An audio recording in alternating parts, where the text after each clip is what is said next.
Find out in a minute, where we, I guess. Is it announced to you that I'm live now? Yeah, it has on mine. Good stuff. It usually takes a few seconds. Find out in a minute, where we, I guess. Yeah. How's it going, Dave? Don't sign off. Honestly, this is the real stream this time. This ain't a fake one. This ain't a tester. Let me just turn down the volume on my laptop. It usually takes a few seconds. No, not yet. How's it going, Andy? Nice to see you on, fella. Yeah, I'm here properly now. How's it going, Lance? How's it going? Yeah, hiya, guys. Yeah, sorry about that earlier.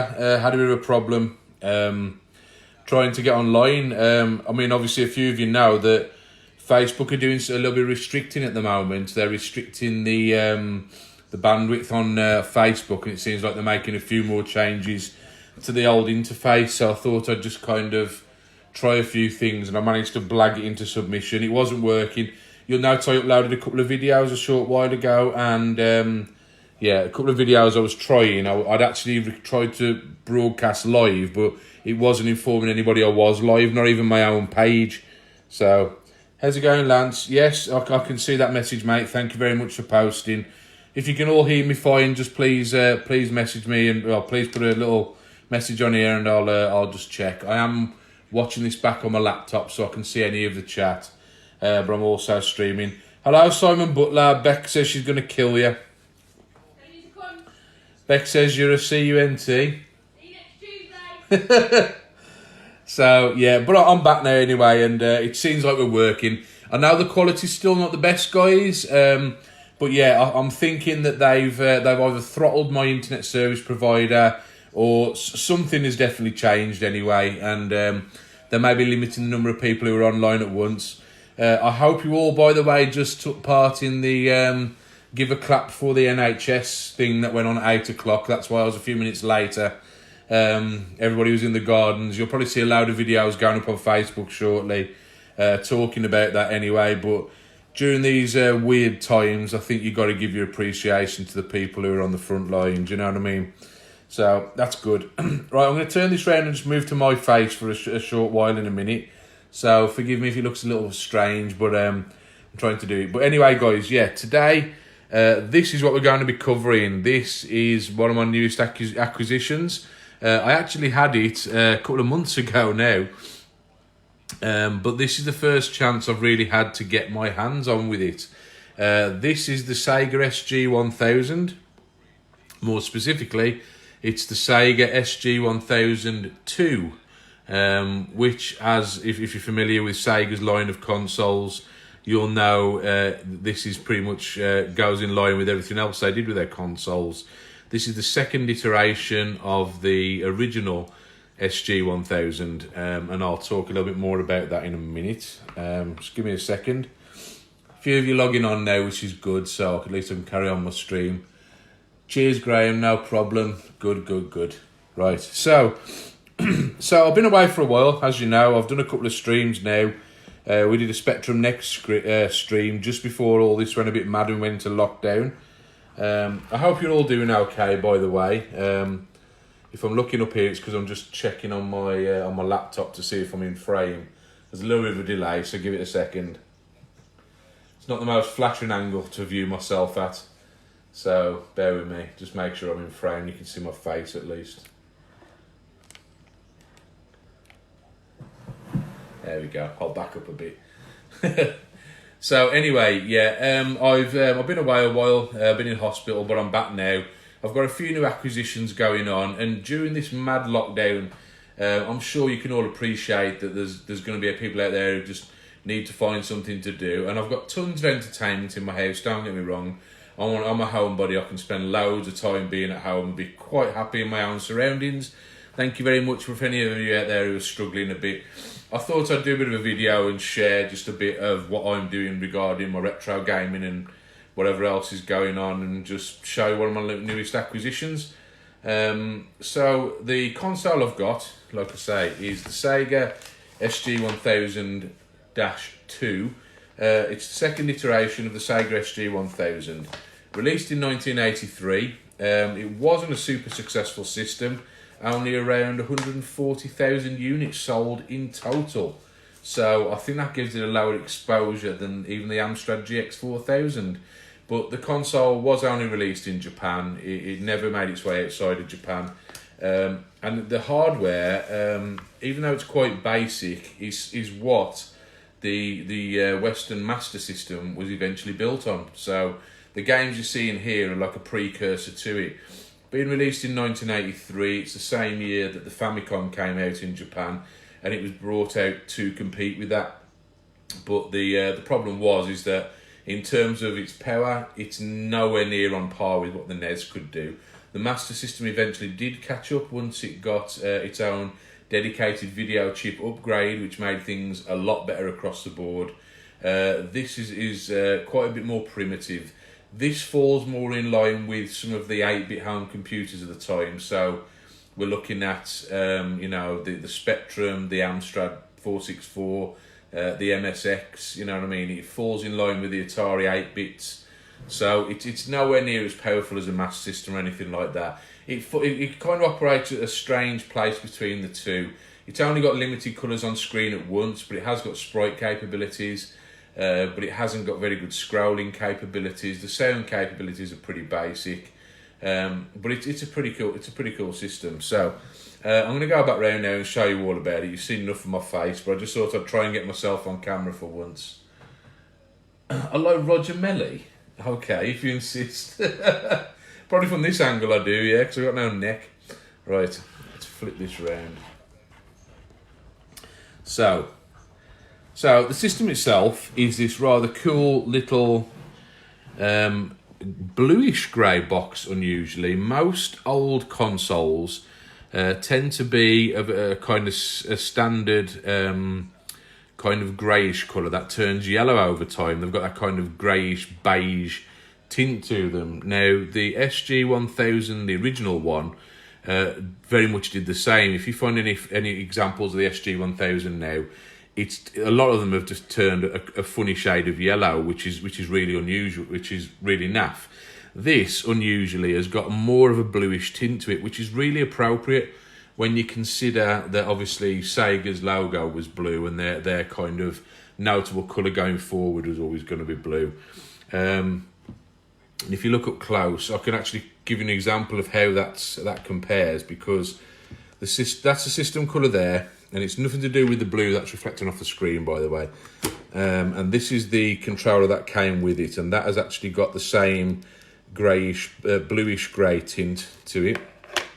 But this controller, which was actually designed to go with the original SG1000 and the SC3000 computer, you can see that is the more typical yellowish grey, that obviously beigeish grey that turns a funny shade of yellow over time. So that's a slightly different shade, quite different when you actually set them side by side like that.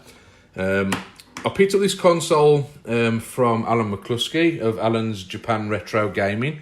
A lot of you know him, a lot of you dealt with him before. I like dealing with Alan. This is about the 4th console I think I bought off him now.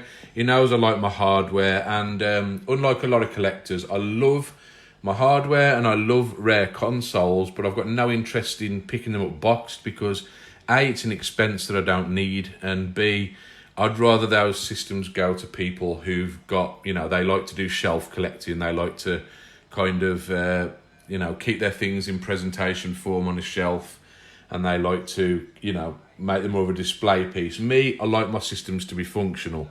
Now, that kind of brings me on to where I'm going with what I did with this console. So, the console itself, like I say, it was Japanese only, and out of the box, you get the console like this, which I've got to say is, compared to a lot of other consoles, is extremely lightweight. This thing, when the box arrived, I didn't even realise it was this. It's not huge. It's a little bit narrower than the kind of UK Master System, but obviously you can see how they were evolving towards that profile, because the original SG1000 was more of the kind of shape of the Master System 2. It was more like, it was narrower, but it was a little bit fatter and a little bit taller. This one they flattened out to go more towards the well, what eventually became the Sega Mark III console, and then eventually became the Master System. And it's a nice profile, but it is very lightweight, and by today's standards, even by standards then, it feels a little bit cheap, but it's not that cheaply built. It's well put together. It doesn't feel like it's going to fall apart. You know, the plastic's, it's pretty tough, you know what I mean? It's not real flimsy naffness. And it comes with, like I say, I bought this one with 2 controllers, so unboxed or not, had everything with it. So this is the SG1000-ii controller, and you can probably see where this kind of, how this evolved into becoming the eventual Master System controller. So instead of a square D-pad, we've got a round D-pad, but it's a single piece concave D-pad we've got going on there. And then just like the Master System, it's only got the 2 buttons there. There's no start button, nothing fancy about it all. Very basic by today's standards. A lot more basic looking than the NES controller of the time, which I think was the standard. It's very thin. They are incredibly lightweight, which does cause a little bit of a problem because they've got quite chunky cables. Not chunky by, well, chunky by today's standards, not chunky for the time. And that can affect the way that you hold it or you put it down. If I try and place this somewhere now, it'll tend to always want to fall into one place because of the way the cable is. And unusually, like you can see, the cable comes out of the side of the controller. Now, that doesn't actually affect anything as much as you might think, because if I just move my hand around here, the way you would grip it is you would hold it with your, you know, your index finger and your middle finger. You kind of loop over there like that, and then your left hand there, and it actually gives you a good amount of grip on such a lightweight controller like this. So it works to its advantage, really, because it's such a lightweight controller. I've never been a fan of the Master System controller too much because it is so small, and I've got bigger hands, but it's not terribly uncomfortable to play. The buttons are pretty responsive. You have only got the kind of the contact pads. They're not tactile, if you know what I mean. But they feel as good as anything from that era, you know what I mean? Better than some of the worst pads, you know. Better than some of the fire buttons you would have seen. Better than some of the crappy D-pads you get on modern, like, Chinese clone consoles and stuff. So, really happy about that. The one thing I'm disappointed with that I haven't got, you'll notice, if you've ever seen some of the early Master Systems and the Japanese Master Systems, they all came with this little screw section in the middle. Now, I did see quite a few control pads for the Mega Drive back in the day that had this same thing. They were like aftermarket controllers, but Sega are actually doing it from the off with these. And you can actually get a little thumbstick that screws into the middle of there. Now, so, on some pads, it never made much sense. On the Mega Drive pad, it was too big and cumbersome. On such a small controller like this, where your hand gets a little bit cramped up there, a thumbstick would actually be an advantage. So I might look to see if I can actually get a couple of those, because both this one, which is the SJ1000 that came with it, and the one that was designed for the SC3000 and as a second pad for the original console, they've both got those holes. So I may try and get a couple of those. I could probably even get some 3D printed and glue in thread, if you know what I mean, to add to those, and then make it so they've got the little joysticks. I quite like that. But yeah, they're nice control pads. And I noticed Andy's just asked there, are they hardwired like the Famicom, or are they on DB9s? Well, the good news is, mate, is the original SG1000 had a hardwired, rather unusual joystick controller that looked a lot like the looked a lot like the ColecoVision controller. It was like a vertical arrangement like that, with a kind of stick at the top and a fire button up here, and it was horrible. Yeah, I could do, Steve, to be fair. I could always put like a rubber tip on it or something like that. But yeah, thankfully, the SG1000-ii, they saw that obviously the way things were going, hardwired isn't very convenient. Now, as much as these are actually slightly less collectible than the original one in some ways, I would say that unlike the second revisions of later Sega consoles, this is actually the better console, because you've got better access to the expansion port at the front, right there. You've got a few more ports available on the back, and it has got not hardwired controllers. You can see this one here has got the DB9 connection.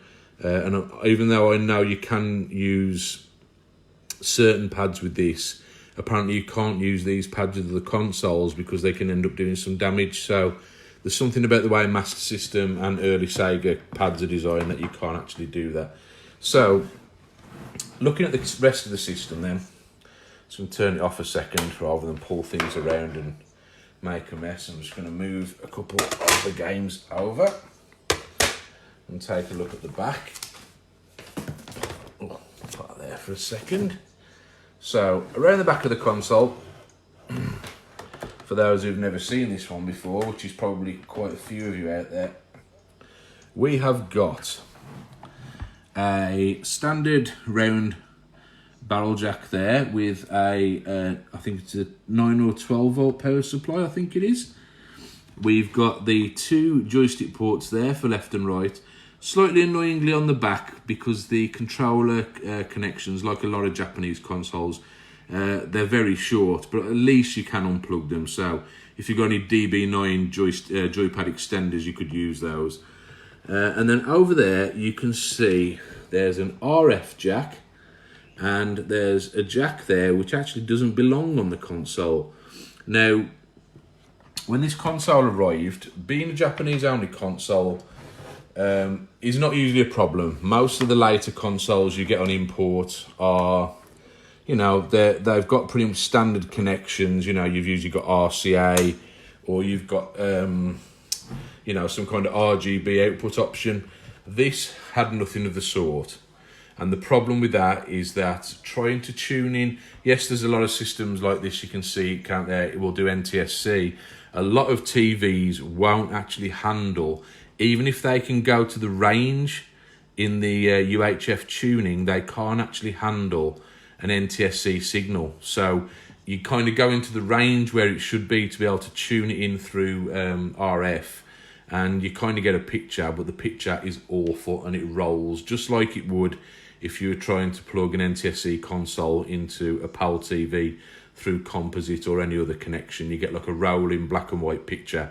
And I tried this with several TVs when it first came, and it just, you couldn't try it with anything. The best thing I was going to use with it would actually have been Nintendo, well, Sharp's Super Famicom TV, the SF1, but my SF1 is knackered.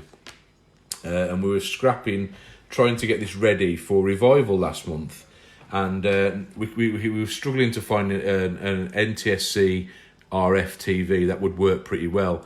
One of the guys had one, but it turns out in the end we didn't need it. Now, what I actually did before I even used this for the first time was I contacted Simon Locke. He goes by the name of Airgan online. He's a kind of hobbyist modder, but he's quite a renowned one, and I've never used him for anything before, but I'd heard good things about him. And as it turns out, he only lives about 10 minutes from my house, and I didn't even realise.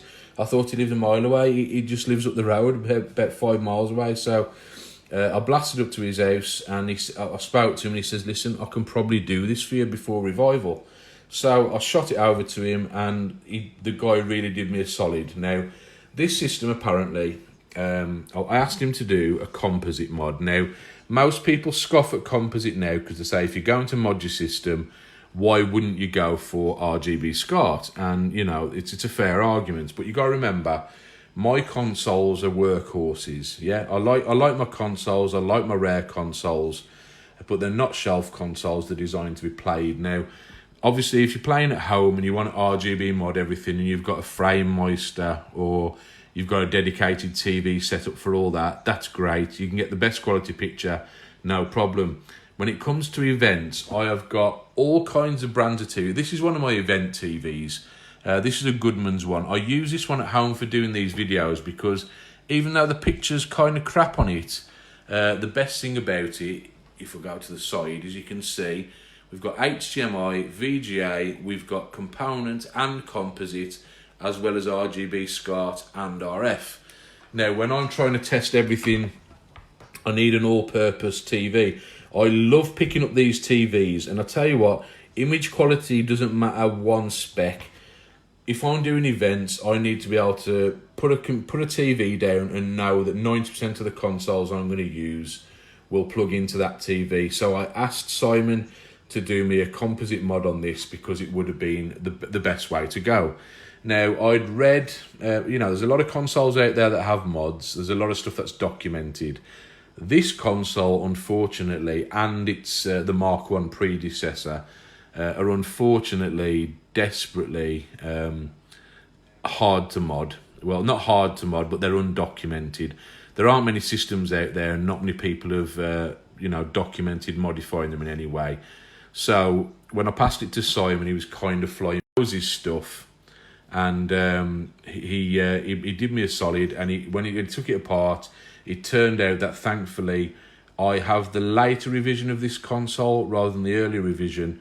And the later revision of this console uses a custom Sega video processing unit, and that video processing unit is a lot easier to tap the connections off that you need for both composite and RGB. So he asked me what I wanted, and I said, well, I prefer composite, but RGB if not. If the only option is SCART, then so be it. At least it was a solid picture, and it is the best picture I could probably get out of it.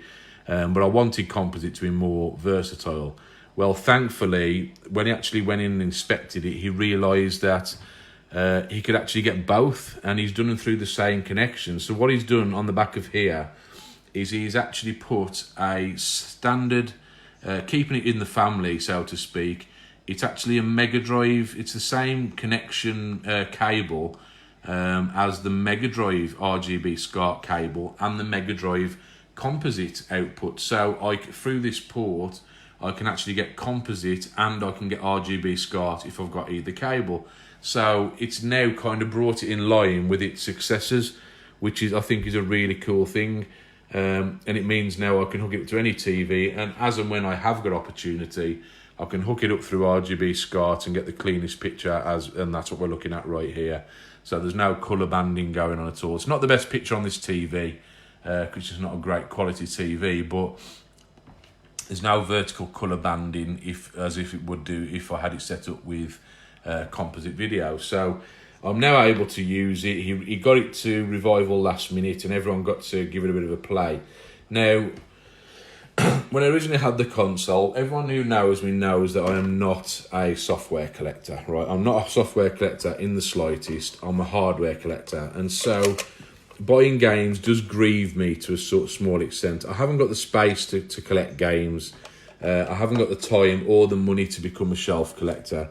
So I just picked up a couple, and Alan, bless him, again, he did me a fantastic deal on all of these. He did me like a package deal on all of these, and it came with an RF cable and a power supply, and the two controllers, which was good, and they are, at least one of them was the original controller for it. So I looked at some of the games that he happened to have in stock, and I bought. Unfortunately, I missed out on one of the best games for the system, which was Flicky, because he didn't realise he'd sold it. But he did have, thankfully, Zaxxon, which I wanted some games that were familiar, so people could at least play them. And if I had to wait to try and get some kind of other flash solution going, I've at least got something that's familiar. Zaxxon, most people should be familiar with from the arcades. It's a kind of isometric shooter. You have to go up and over walls and through gaps and everything like that. I've got this one, which is called Hustle Chew Me. Now, this is a really strange game. It's a weird name for a start, and everyone's like, well, what the hell's that? But this is one of the top-rated games for the system. And as weird as the premise is, you'd expect it to be some kind of mascot who's one of the top names for the system, but it's not. This is a really strange game where you play a rat and you have to collect apples and make your way back to your little hideout for escaping to the next stage. It's a very simple premise, but it's surprisingly playable, and I'll show you that in a little while. And the third game I got, just because it was nice to have one that was, boxed and everything. This one's got the repackaged cellophane on. This is Championship Wrestling. Now, I liked the look of this game. I took a look on YouTube and took a look at this game, and I was really impressed by it. It's like, you look at it from the kind of perspective. You ever played Rocky on the Master System? It looks very much like that, but you've got very cartoon-like characters, much like Ring King or or Punch Out, and it's just a fun little boxing game, and I thought it looked nice, so he did me a deal on that. You can see there the kind of price we're talking about for some of these games, because they are rarer. These aren't the rarer games on the system, but you're looking at like, I think it was 15 or 18 quid for Hustle Chew Me. I think it was a tenner for Zaxxon and 28 quid for this one. Obviously, Alan did me a deal, but if you are going to get this system, you got to be prepared, because those are the kind of costs you're going to be looking at. There was a couple of games on there. I asked him if he'd got, and I had no idea what the going prices were. One of them, I think, was Space Invaders for the system, and it's a really good port of Space Invaders, but it's just Space Invaders, but it costs about £180, which is a ridiculous kind of price, but you know what, I can understand, you know, it's a collector's market now. But yeah, I mean, these are nice little boxes, you know, they're very reminiscent of Atari 2600 profile cartridges, and the boxes are appropriately sized for the cartridges, they're not too big or anything like that. And you do get a genuine screenshot on the back there, but I will call this game up shortly and show you what it's like. If anybody out there does have an SG1000, by the way, and is after some games, I am now selling these, and that's because I've bought this. Now, like I say, I don't collect software. My first port of call whenever I do anything like this is I always look to see if there's some kind of flash solution available. And thankfully, after a bit of digging, I found out that there was. Now, there's been a few revisions of this cartridge over time, much like a lot of the multi-carts. But again, because I'm going into rarer and more obscure systems now, hunting them down is a little trickier, because the people who made them at one point either aren't anymore, or they only speak a foreign language, you know, they don't speak English at all, so you got to get over the language barrier. You've got to order from abroad, so it costs more, you got to deal with exchange rates. And thankfully, I ordered this before it all went a bit too crazy. Now, this is, I think, this is a 2018 revision of this cartridge. It's been made for about 8 years now, probably 8 or 9 years. But this is the latest version of it, and it's sadly not like an EverDrive affair. You can't just stick an SD card in there and have it run the ROMs. It does run ROMs though. It's designed to run ROMs, but the way it's done, there's actually two slotted ROM chip slots inside this cartridge, and you can actually slot in ROMs kind of pre-compiled and put into like a little package, and you can actually modify it and add your own that way if you've got a ROM chip writer, which I haven't got. I know people who have, but it's a bit of a ball ache. The guy who actually did this did me a solid. He said because it's going to be used for events and things like that, he did actually drop on those chips. They insist that you do your own, but he did actually drop those chips in there for me, and it's got the full SC3000 ROM collection on there. Now, for those people who are wondering, the Sega SG1000, the Sega SG1000-ii, and the Sega SC3000 are all from the same family.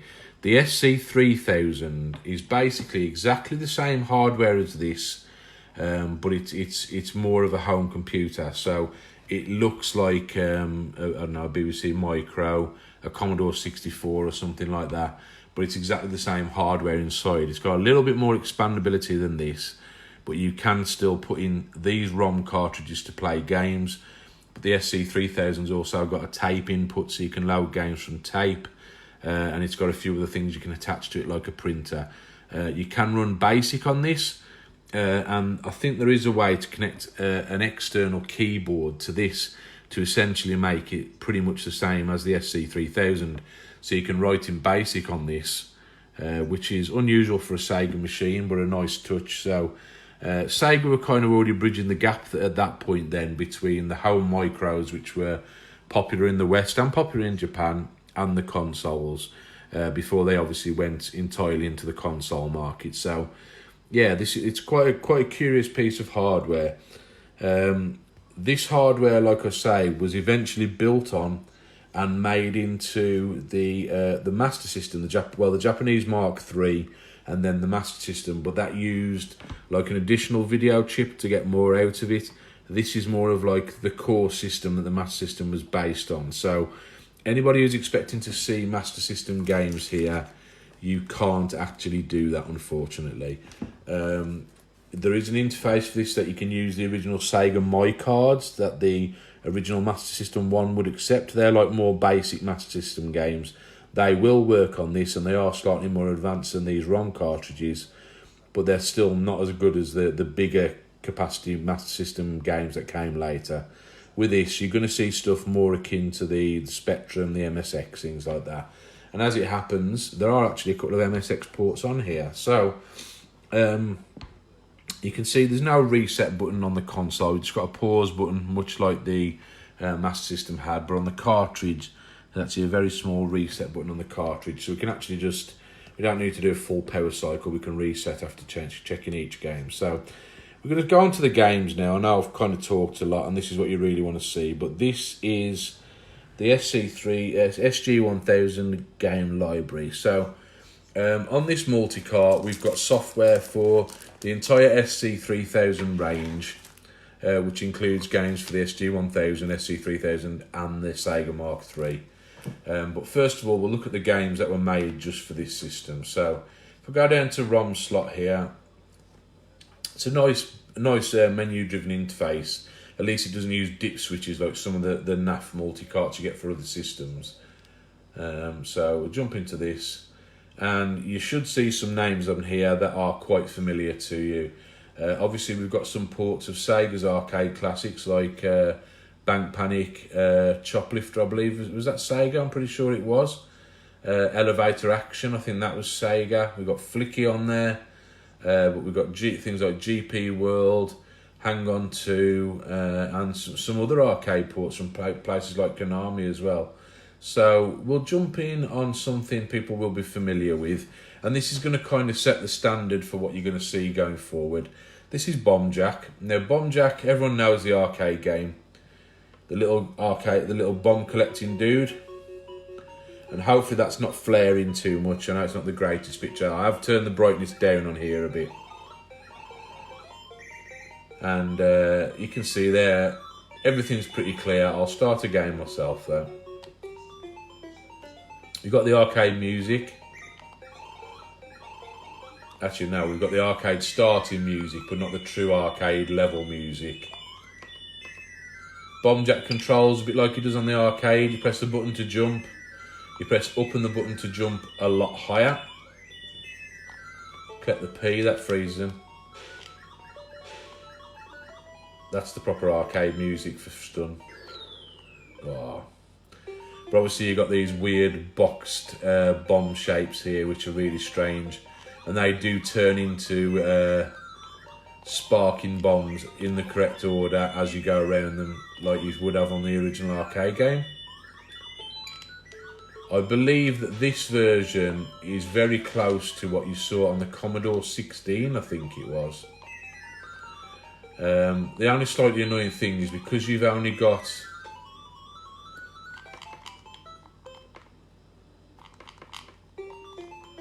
And we just found a level skip, which you didn't have on the original arcade. Yeah, the graphics, I mean, they're passable, but the choice of palette is ridiculous. The enemies you can see there are all in red, and that obviously clashes completely with the bombs, so that's not ideal. Bomb Jack himself is in dark blue and red, so when I go at the top of the screen, you can't even see his head properly. But that's just an aesthetic choice more than anything. It's not a criticism of the way the game runs. It feels pretty well once you adjust to it. It plays pretty well. Much easier to play this game on a joystick, I must say, than it is on a joypad, but I'm managing okay. And the good thing on this, you can actually hold the button in order to float rather than have to keep tapping it. It saves a bit of pressure on your hand. I'm going to get trapped here. Yeah. Oh. I don't know how I escaped that. But yeah, absolutely love Bomb Jack. So, moving on anyway. We'll go on to the next one. And I'll show you Bank Panic, because Bank Panic is actually a very good arcade port. For anyone who's never played Bank Panic before, it's quite a simple game in terms of controls. You've just got the two buttons, and down on the joypad and then left and right. That moves between looking at different doors, and then you press the appropriate button to shoot, and you only need to shoot the bad guys that appear. If you've never played it before, download MAME and play this on the arcade. It's quite a good game of reflexes. And we'll just go with level 1. So the idea is to collect the bank money that people are giving to you, and to shoot the bad guys, and you've got to get it all within the time limit. And you'll see that people come to the doors, and you can see at the top there how close they are to actually approaching the door, and you've got to collect dollars in it, or each of the windows that it shows. So in a minute someone will be arriving on the middle door there. That's just a bonus shot. Somebody arriving on the left. He's giving me money, so that's fine. But then if I move across, bad guy, so you've got to shoot him. And I've got to get dollars in each of those windows at the top for each of the numbered doors. If I linger here for a minute, somebody else will appear at these doors and hopefully they'll be giving me money. Bad guy now. There, she's giving me money. He needs to die. He needs to die. He needs to die. Come on. Give me some money. There you go. Some money in window 1. You can actually get stuck here for a while if lots of people come to the doors, so I need 2 and 4. So I need someone to appear with money in these 2 doors. Sharpish.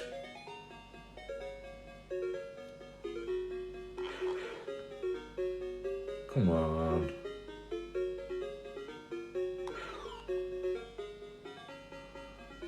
I'll try some different doors for a bit. I need 7 and 9, so... Oh, that's a good one. 7, I needed that one. I need 9 and 10.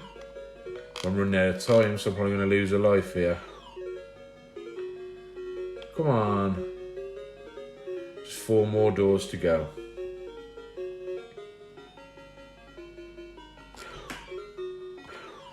It's all bad guys this time. It's random as well, so you can never tell exactly what's going to happen. There you go. So I lose a life there, but you continue from where you left off. So I've only got to find people in doors 9, 10, 2 and 4. Well, there's 9 and 10, so... Oh, no, it's 5 and 6, sorry.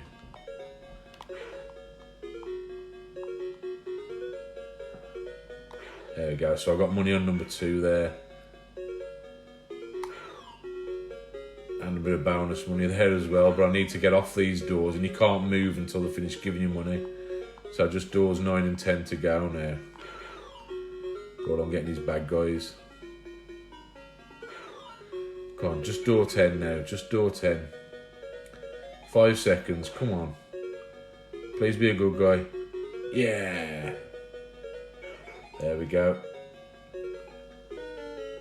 And that's stage 1 complete.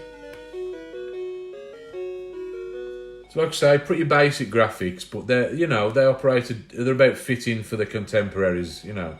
The other 8-bits probably couldn't do quite as good as this. And on it goes, but yeah, it gets more and more difficult as it goes on.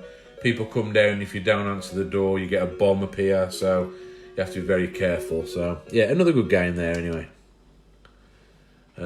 I'll show you a couple of others as well you're going to be very familiar with, especially from the arcades. So let's go down to...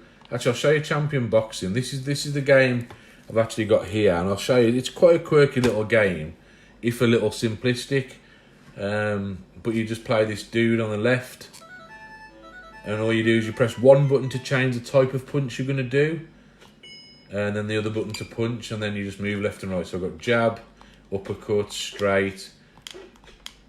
You only get other options once you're out of the corner. So if I go to straight to start with, and try and knock him back a bit, move in and out, give him a good punch. And then once you've got a few, you can change to doing uppercuts or straight punches or low punches. I did find you could actually spam it. Once you know what you're doing, you can just spam one punch till he blocks, and then go on to the next type of punch. I'm just nailing him with straights here. See if I can floor him at least. Oh, he got me good then. I'll give him the old 1-2. It's very much like Rocky. You only get a choice of certain punches, depending on whether you're on the offense or the defense. So if he's attacking you, you only get access to jabs to get out of it. And his energy's going down, but it forces you off in a while. So. Gave him a punch after the bell there.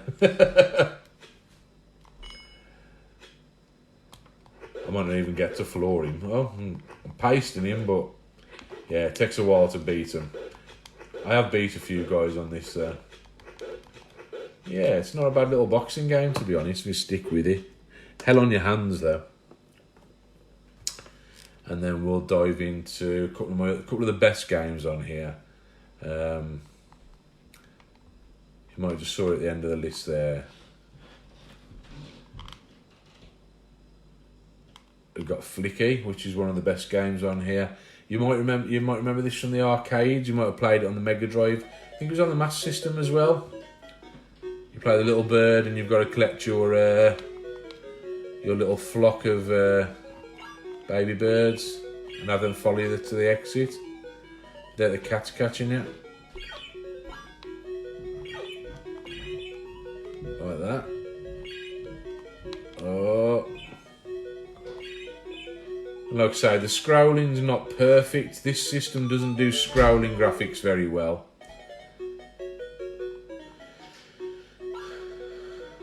Doesn't do scrolling graphics terribly well, but it does handle sprites pretty well. So, depending on the type of game you're playing. Yeah, I've never any good at this game, to be honest.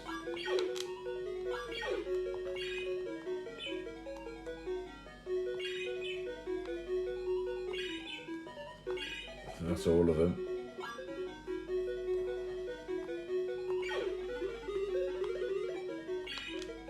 So one cat to get rid of now.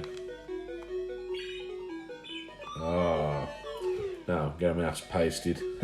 Yeah, Sonic will save them. Yeah, I think a lot of the little animals in Sonic are actually based on little creatures like that. Another good one off this list here. In fact, we'll go on to the second list. We've got it's Hyper Olympics. There's a couple of names for it in the arcade, but this is Hyper Olympics. It's basically track and field. It hasn't got as many stages as the arcade version, but it is pretty playable. The weird thing about this, is that you have to tap right on the D-pad and the buttons to jump rather than tapping the buttons to run. So it's a little bit unusual. So for playing this game, it actually makes more sense to hold it this way and just repeatedly tap the right with your right thumb, and then you just use these to jump or whatever. So to start a game, you'll see what I mean. So here we go. And this looks pretty good. You know, the graphics are good on this. The sound's all appropriate.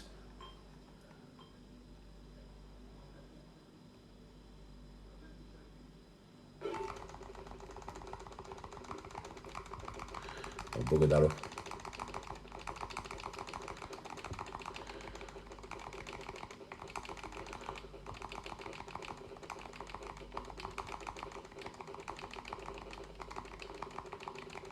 Oh, just about qualified though. I did actually beat the record on that one earlier. Yeah, Sonic 3D did have Flicky's Island. Yeah, you're right, mate.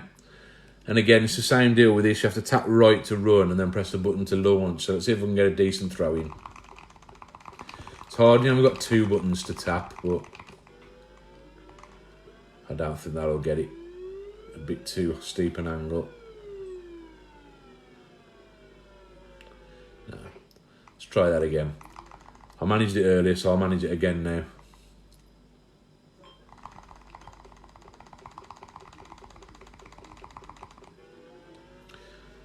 Should be right at 50 degrees.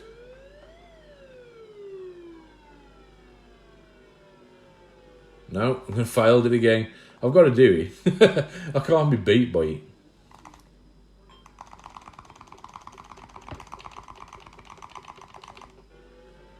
That's more like it. That should do it. Nope, still buggered it up. Anyway, but you get the impression anyway. And again, you've got Hyper Sports on here, and that's just as good. You've got the skeet shooting and everything. But Hyper Sports comes in like 2 separate games rather than 1 game. I'm guessing the actual ROM size was limited, so... Yeah, you can see the first part of Hyper Sports down there. One game I did want to show you. I absolutely love this game from the 8-bits. And recently I was covering Baggers in Space on the Spectrum Next. And this is one of the games it was based on. Everyone refers to Jetpack. People forget there's actually big elements of this game in there too. I used to have this on my Spectrum back in the day, and I absolutely loved it. You never played it before. You play like a helicopter spaceman, and you have to rescue the people in the bottoms of the caves. You'll see now. So I'm the dude there with my little jetpack on. He's got a jetpack in this. It's not a router blade thing. It's a jetpack in this.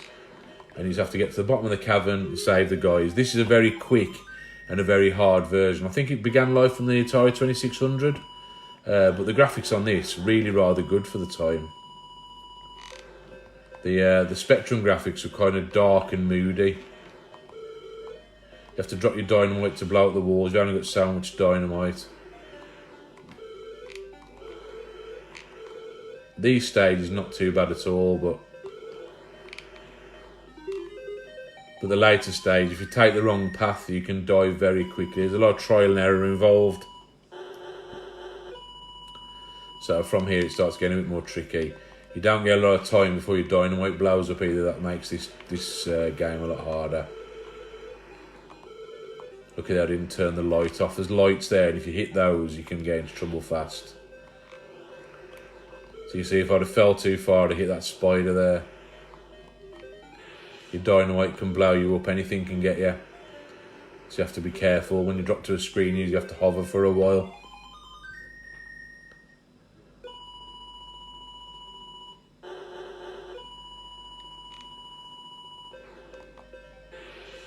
I think this is where I died last time. I couldn't even get past a couple of stages.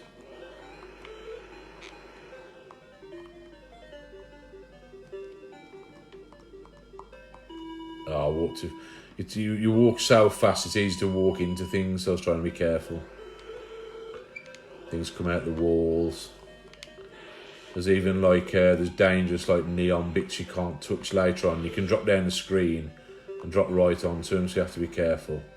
But here you have to bomb and then run off, and you don't even get enough time to get away.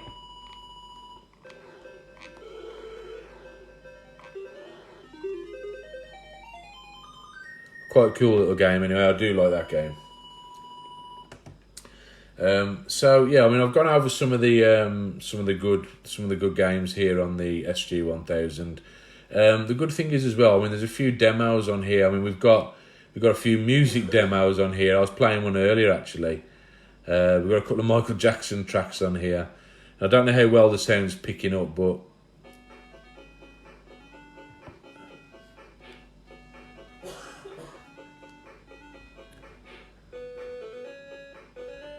if you've ever played Moonwalker on the Mega Drive or Moonwalker, I think it was a Master System version. It sounds very similar to that, to be fair. Yeah, the hardware in this, it's actually a Z80, I think, at 3.58 megahertz. That's about the same as the Spectrum, to my knowledge, and quite a few arcade games from the time. There's a couple of graphics demos, but they're nothing special, so I'm not going to go through those. But you can see, if we had a keyboard plugged in, we could actually load up BASIC. Can't do anything, obviously, because I'm using a joypad here. But there was some homebrew done for it. And you can also run some of the tape software. So even though we don't have a keyboard, there's some games here you can actually play. And if I go to other games here, see what was I playing earlier. Trying to find one. Munchman. Right now, Munchman works. Munchman is what you expect. There you go. Even gives a preview of what it is. Little Pac-Man clone. So you know what you're playing before you actually play it. Unfortunately, you can't go back from there, so you'd have to reset it if you didn't want to play it. But yeah, this will kind of go through the tape loading procedure, but it'll be instant. So you can see the basic comes up quickly, and then it gets straight into the game. So there's no waiting, but this would be, there you go, play and load to run Munchman, but it instantly loads on here. And you can see it says press space bar. So if we're playing this on an SG1000 or we had the keyboard, it would have different controls. But this one is programmed to run with the joypad, so we can actually play this one.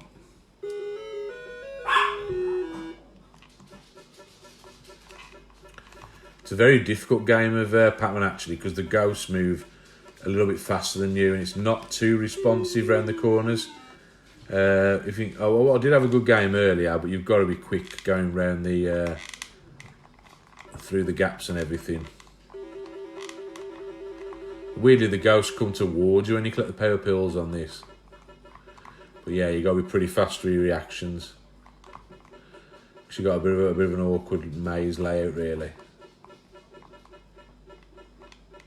But yeah. So yeah, you got access to the tape games as well. I'll show you a couple more that are on tape.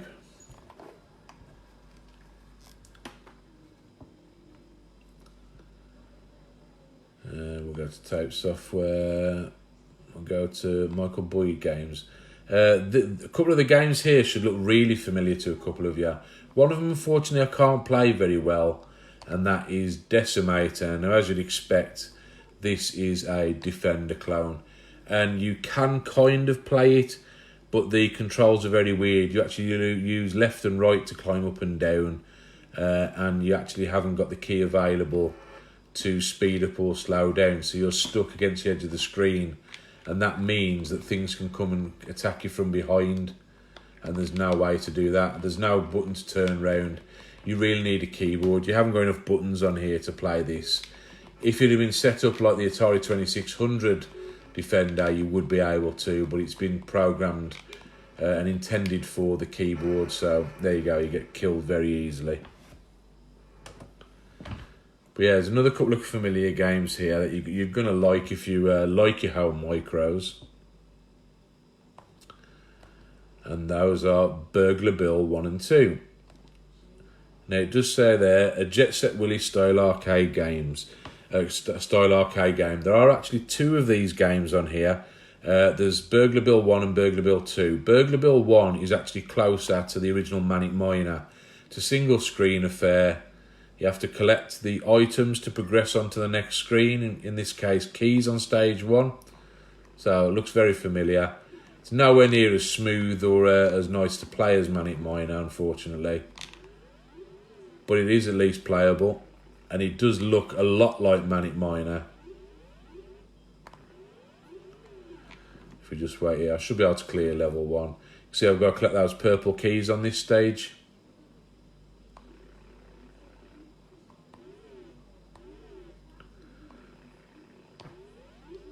Timing the jumps is weird because he's got a very, very unusual jump arc. So I'll wait for that blue thing to go by the other way.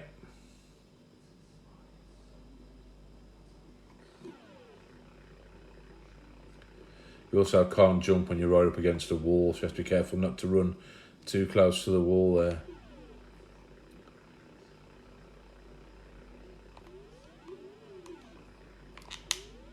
Just about cleared him there. So yeah, very much like Manic Miner, that one. And again here, you can see the borrowed characters they've done from other games there, that Munchman character's there. But you've still got the kind of degrading floors and the same kinds of enemies you see. I managed to clear the first 3 or 4 stages on this. Found it quite enjoyable. As slow as it is, makes a change to play something that's not Manic Miner, but is Manic Miner at the same time. Just clear this stage and I'll move on.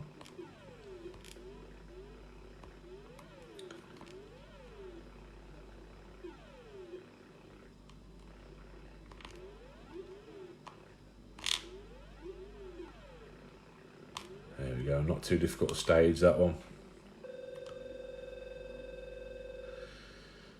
Yeah, but yeah, it goes on and on and on anyway. So yeah, that one there is very much like Manic Miner. And if I just go back to that guy's list there, apparently some of these were released as commercial games back in the day for the system. Whether they were official or whether they were unlicensed or not, I'm not entirely sure. I would imagine most of them aren't, but they were made back in the day for it.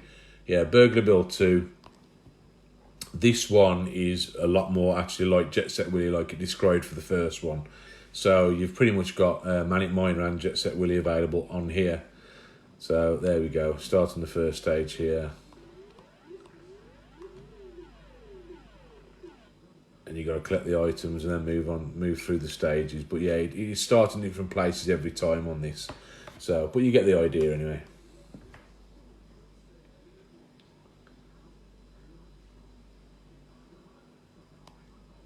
See if there's any more there I wanted to mention.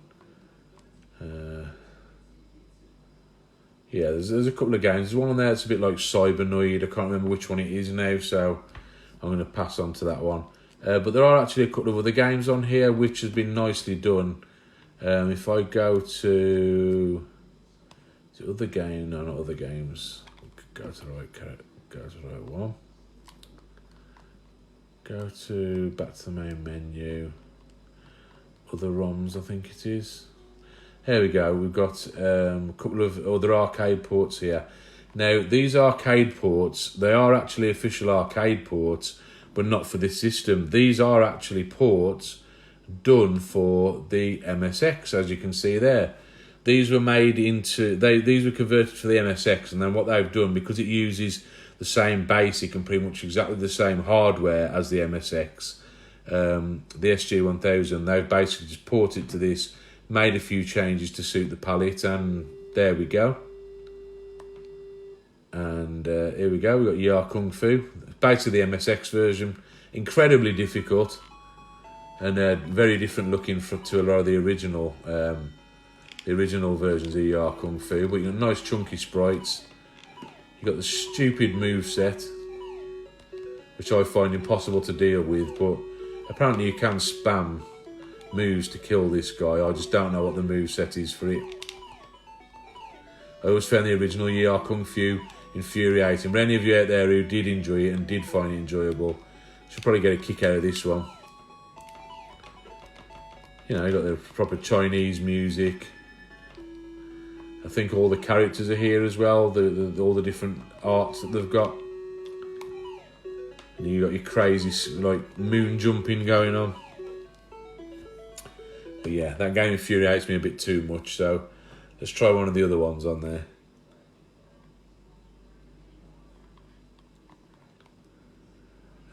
Yeah, Gunsmoke, that was one I was going to show you from earlier. Yeah, Gunsmoke. Again, graphics aren't superb, and the scrolling leaves a little bit to be desired. That's one thing I mentioned. I didn't show you too many games that show it, but the scrolling on the SG1000 is about as poor as it was on the MSX. I don't think it's got the hardware really designed to handle full screen background scrolling. I think the way they achieve adequate scrolling in some games is they actually put sprites that make up the background, and they're able to scroll the sprites perfectly. You can see the characters walking on screen, there's no jitteriness, but the whole screen moving, it just kind of jumps like a block at a time. It's like you're moving on a grid. If you play Zaxxon or Star Force on here, you'll see that quite bad. It doesn't make the games entirely unplayable, but it's a bit hard on your eyes over time. But anybody who's ever played Gunsmoke before on the arcade, I mean, it's the same affair, just as difficult. Thankfully, this one's an infinite lives cheat, so you can just keep playing until you get all the way to the end. But yeah, this is the MSX port of Gunsmoke, so looks pretty good anyway. And I'll just show you a couple of those games that it does struggle with, just to give you a feel for them.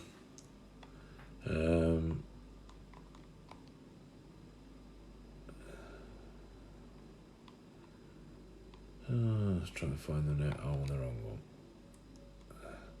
You can see on here there are a few listed as Mark III. These are games that were designed, that went on the little Sega My cards. for the map that you could actually use on the mass system as well. Unfortunately, the Mark III ROMs don't work on here. The hardware's just not there. You sometimes get music when you try and load them up, but there's no actual game. So obviously it might use a similar sound chip, but it doesn't use the same graphics chip, so you can't display them. We'll go back. There we go. And I'll show you Star Force. It's actually a really good shooter. But yeah, the scrolling leaves a lot to be desired, unfortunately. It's got the arcade music and everything. The graphics are pretty acceptable.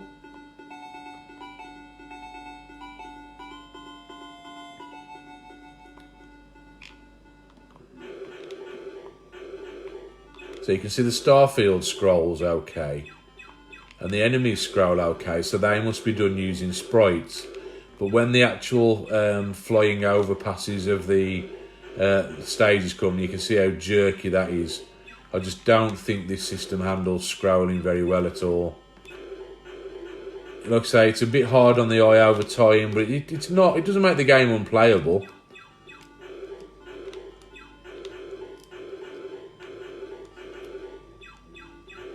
I mean, I've played versions of these games on some other systems that play a lot worse than this, and I mean a lot worse. See if we can get the rapid fire upgrade.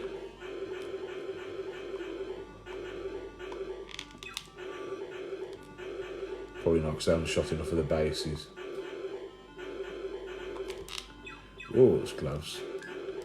Definitely need reflexes for this game.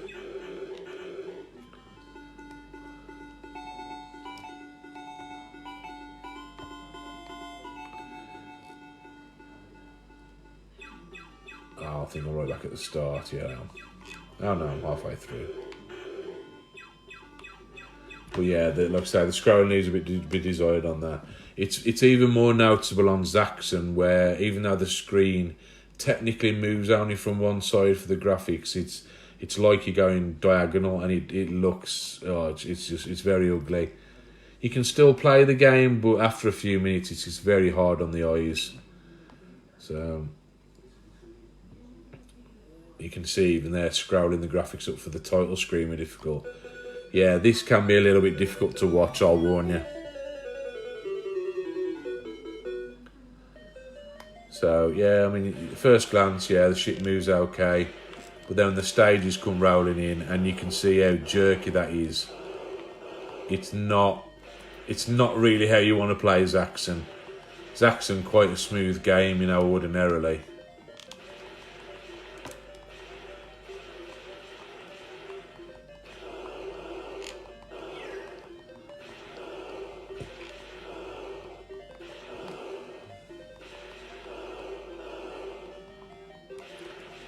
But yeah, this system definitely struggles with it. The scrolling, the diagonal scrolling there, it's not too bad when you're just staring at your ship. When you're trying to look ahead and plan for what's coming, it's not ideal. That's okay, no problem, Andy. Take it easy, mate. Thanks for watching. But yeah, not a bad game, all things considered. And finally, I'll sign off with the best game for the system anyway. That's Hustle Chew Me, one of the best games for the system anyway. This is the one everyone was playing at Revival, and this